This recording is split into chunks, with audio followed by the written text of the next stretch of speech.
You know what I mean? Cold World Killer. You feel me? Know what it is, man. It's that time. Almost time. Sheesh.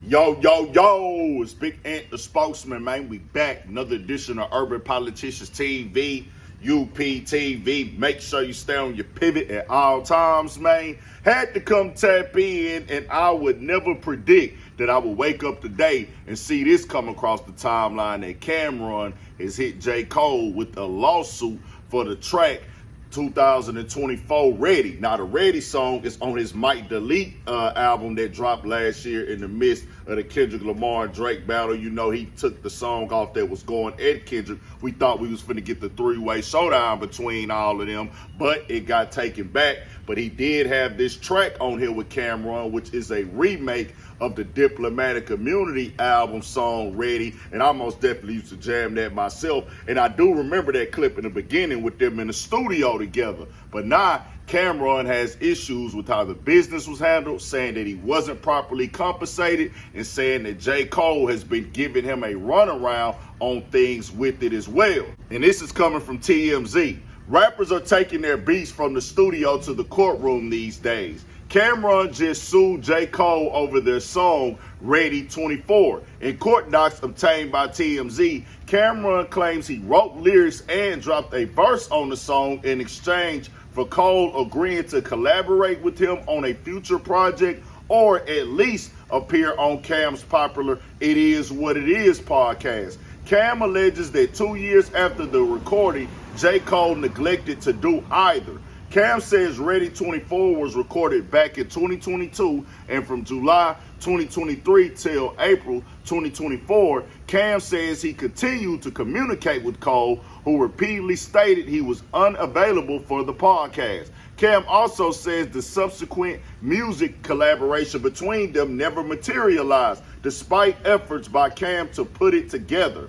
Cam says he hasn't been properly compensated and wants a judge to declare him co-author of Ready 24 and to order a full accounting of any money earned by the song so he can get his share, which he estimates to be in excess of $500K.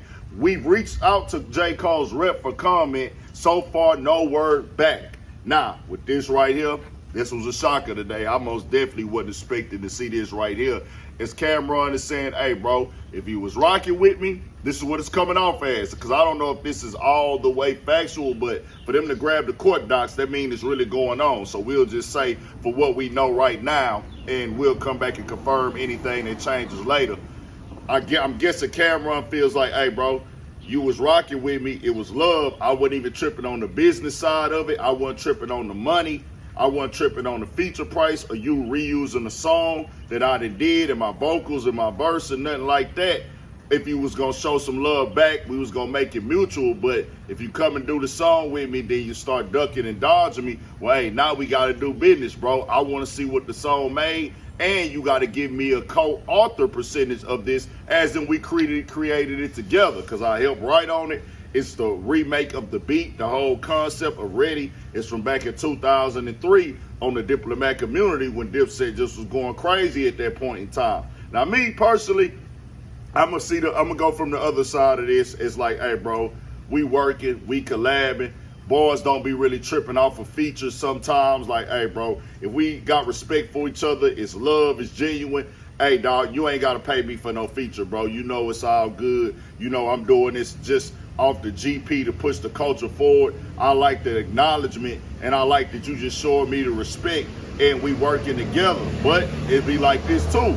Now, hey, bro, let's swap it out. Let's swap out some working things. Let's do something together on my end. And if you don't come back and do that with somebody, they might well be like, well, hold on, bro. You was just using me and finessing me the whole time. I don't know what him and J. Cole communication stuff was. So Cam is looking at it like, well, hey, bro, you're not going to just take the song, lie to me, not do what you said you was going to do, and not cut me into none of the profits off the work. We got to do business now on it because I worked in collab with you on this. I created on this piece of work. And really, I'm really going after the label too at the same time, because they going to have to cut that check for the profits that was made on that song, if I'm not mistaken. But the communication is on J. Cole with that. I got to see how all the facts play out. I'm pretty sure Cameron will explain it on the Is What It Is. And now I already know how this is finna go. People finna start comparing this to the Drake lawsuit. Completely two different things. Me personally, I would take this probably on the chin like, hey, bro, dawg, you really did something foul. You really ain't keep it solid with me, J. Cole. If it really went down like that, I don't know for sure, but I might be like, hey, bro, man, you ain't keep it solid with me, nigga. Like, you really just finessed me, and you had an idea that you wanted to create, and you kind of just ran off. Why you tell me this, you tell me that. People do that all the time in the game. You know what I'm saying? That's a part of this situation here.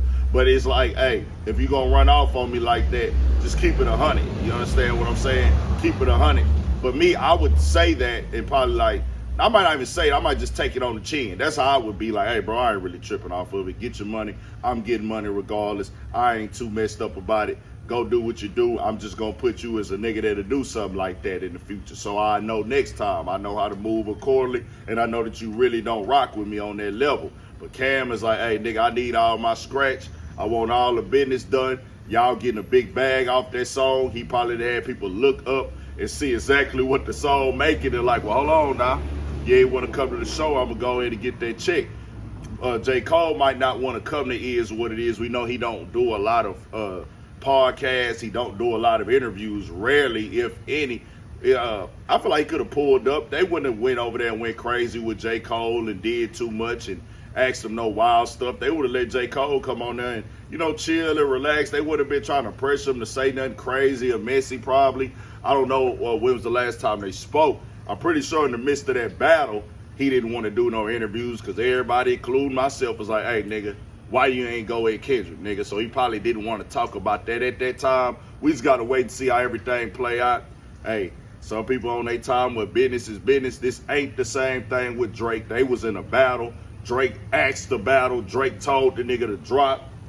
Drake lost the battle and turned it into some whole other stuff and made it be this and that, and then the lawsuit got thrown out. So don't even start that conversation on here. I know y'all gonna do it anyways, but Diplomatic Immunity, that was a classic, dog. And two, I rocked with two as well, man. That Diplomatic Immunity 2 went crazy. I used to jam both of them every single day, nigga.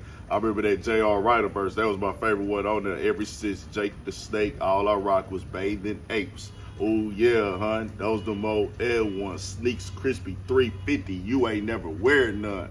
I'm a pimp, girl. Get it through your eardrums. And no, I'm not telling you where you can get a pair from. I used to be on out there this shit.